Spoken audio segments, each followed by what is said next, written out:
daawadayaal waxaad ku soo dhawaataan wareysi gaar ah oo aanu la yeelanay gudoomiyaha gobolka Galgaduud Xuseen Cali Wehliye CIRFO isagoona ka warbixinaya gudoomiyaha gobolka Galgaduud muddada uu bilowday shirka dib u heshiisiinta beelaha dega gobolada Galgaduud iyo Mudug oo in dhawaanahan baa ka soconayay magaalada madaxda gobolka Galgaduud ee Dhuusamareeb halkan xarunta gobolka Galgaduud Dhuusamareeb waxa isugu yimid beelihii deganaa Mudug iyo Galgaduud waxaana uga furmay runtii shir dib u heshiisiina maadaama bulshada goboladan degani xilligii dawladii dhexe dhacday dhowr iyo 20 sano muddo laga joogo aysan dhicinin shirkaan kale inay isugu yimaadaan sidaan kale isugu soo urursadaan meel taasna ay ku timid Allah subhanahu wa ta'ala qadartiisa oo noo fududeeyay iyo dadaal badan oo ay u galeen maamulada ka jira goboladan Mudug iyo Galgaduud duubabka ugaasiyada guurtida waxgaradka kale bulshada qaybaha kale sida haweenka dhalinyarada ganacsatada culimada al-sunna wal jamaa iyo dhamaanba qurba joogta ka soo jeeda labadan gobol inta kadib shirku wuxuu furmay 25 bishii Janaayo muddo 15 casho asoo socday ayaa madaxweynaha Jamhuuriyadda Federaalka Soomaaliya wuxuu yimid 10 Febraayo wuxuuna si rasmi ah u furay shirka dib u heshiisiinta labada gobol runtii maalintaas waxay ahayd maalin aad iyo aad farxad u leh maalin ay sugayeen bulshooyinka halkan isugu timid mas'uul sare oo ka yimaada dawladda federaalka ah ilaahayna wuxuu noo suurtageliyay madaxweynihii Jamhuuriyadda Federaalka Soomaaliya mudane Xasan Sheekh Maxamuud inuu halkan yimaado si rasmi ah oo shirkan maaragtay ugu furo bulshada halkan isugu timid ah dib u heshiisiinta intoosan imaan runtii madaxweynuhu shirku uu soconayay 15 casho ka horeysay dadkuna aad iyo aad ay maaragtay si qalbi wanaag aad uga muuqdo si laab xaarasho leh si calool furnaan leh ayaa loo wada hadlayay halkaasna waxaad ka garanaysay bulsho intaas dhowr iyo 20 sano inta kala maqneed wax kala gaareen haday tahay xagga dhimashada dhaawaca hanti la kala qaatay iyo dhamaanba iyadoo waxyaabo badan oo maartay dhiba la soo maray haddana bulshada waxa ka dareemaysa markay isku yimaadaan wada hadlayaan ama ay laba beelood u wada hadlayaan ama si guud u wada hadlayaan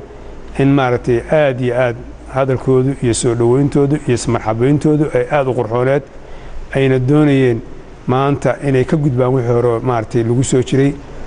baal dahab oo cusubna ay furtaan ilaahay idankiis madaxweynaha maashiisa kadib runtii hididiilo xoog leh ayaa gashay shirka oo runtii aan isleenahay maaragtay way ku soo siyaadiyay madaxweynuhu kadibna waxa la gaaray in beeluhu ay laba u heshiiyaan la soo bandhigo heshiiskooda xaflado loo sameeyo ay kala qaataan garanaysa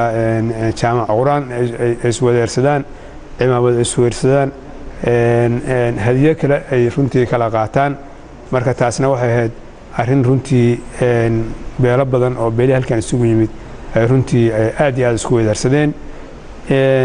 imaanshii madaxweynaha markuu laabtay kadib hawshu si fiican ay u socotay 7 bishan saddexaad 2013 kana waxa xaruntan shirku ka socday ee Dhuusamareeb soo gaaray ra'iisul wasaaraha xukuumadda federaalka Soomaaliya Cumar Cabdirashiid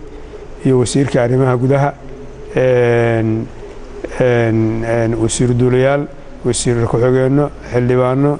dhamaan iyo siyaasiyiin kale oo la socotay dhamaantoodna runtii halkan ayaguna waxay kula kulmeen bulshadii halkan isugu timid ee shirka dib u heshiisiinta u socday waxayna xoogaal u noqdeen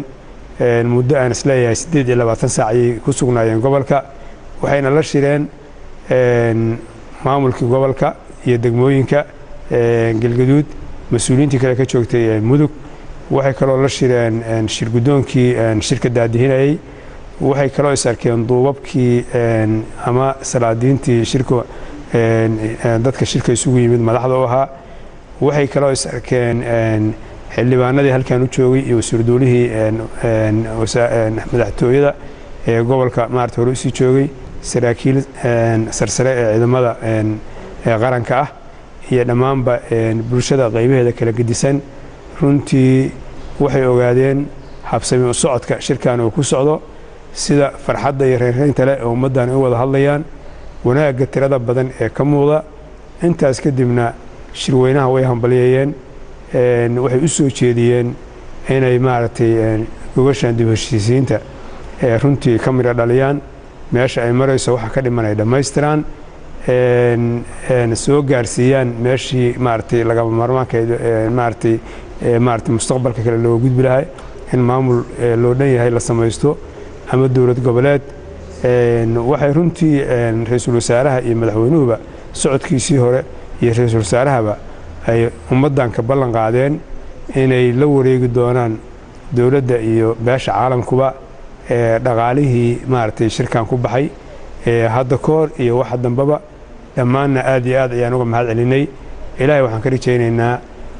subxaanahu wa tacaala waxaan annagu qabsan karnaa gaari ma jiraane awoodda rabbi ayaa noo hayee in wax walba hayba sidii ilaahay ugu talagalay ee wanaagsaneed ee hamigeennu ahaa ee ma garanaysaa ku talagalkeenna ama maaragtay juhdigii iyo wakhtigii aynu ku soo bixinay ama ummaddan ay ku soo bixisay inay halkaan isugu yimaadaan dabadeedna arrimahaasoo dhan ay qabsadaan in ilaahay noo suurtogeliyo intii uu socday shirka muddo ayaa lagu kordhiyey madaxweynahana wuxuu ku dhawaaqay in 1 Maaj la isugu tago degmada Cadaado bal ka waran muddada lagu kordhiyey shirkani waxyaabaha kaliftay in lagu kordhiyo maxay tahay hadda waxaynu ku jirnaa oo halkan ka soconaya waxa weeye waa shirkii dib u heshiisiinta madaxweynaha iyo ra'iisul wasaaraha dhammaanna qaybihii bulshada ee sarkeen dhammaan way kala hadleen arrinkaas shirkan dib u heshiisiinta inuu si wanaagsan maaragtay ku dhammaado arrimo kale inaan la dhexgelinin marka uu dhammaado ayaa barnaamijyada kale oo dhan ay ka dambaynayaan meel kasta oo la tegayo ama halkan lagu qabanayaba ha noqoto laakiin fakarka madaxweynaha iyo ra'iisul wasaaruhu way caddeeyeen meesha shirka maamul samaynta lagu qaban doono bulshada halkan isugu timidna kolleyba iyana aragtidooda ay leeyihiin ilaahay waxaan ka rajaynaynaa maaragtay shirkeennu inuu midho dhalo